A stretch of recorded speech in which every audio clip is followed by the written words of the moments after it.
with clever ideas and tricks so slick. Each morning bright at 3:30, they'd start their chase with shouts of glee. Tum would stretch and let out a meow. I'll catch you, Jerry, maybe now. Jerry would giggle, oh no you won't, then zip away so fast he'd zoom behind the clock and under the chair, leaving Tum leaping in mid-air. Crash went a pot, bang went a pan. Tum tripped over a frying pan. He tumbled into a laundry pile while Jerry watched with a cheeky smile. Through the kitchen and down the hall, past bouncing ball and rolling doll, up the curtain, swing and slide. It was a wild and woolly ride.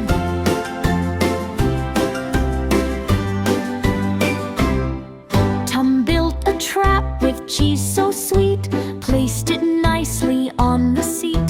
But Jerry winked and shook his head. I'll take the cookie crumbs instead. He switched the cheese with soap so fast and hid behind a vase of glass. Poor Tum took a giant bite. Bubbles flew left and right. Pop, pop, foam everywhere. Floating bubbles filled the air. Tum looked like a snowy cloud.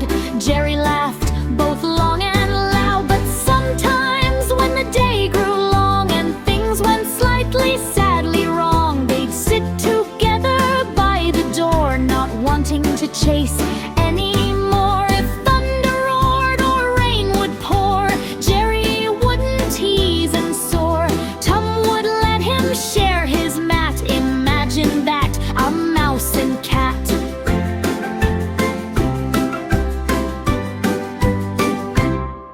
They'd sip warm milk and nibble cheese while outside rustled windy trees. No more tricks and no more chase, just quiet smiles on each small face. But once the sun began to shine and all the clocks struck 9:30, Jerry would whisper, ready, set.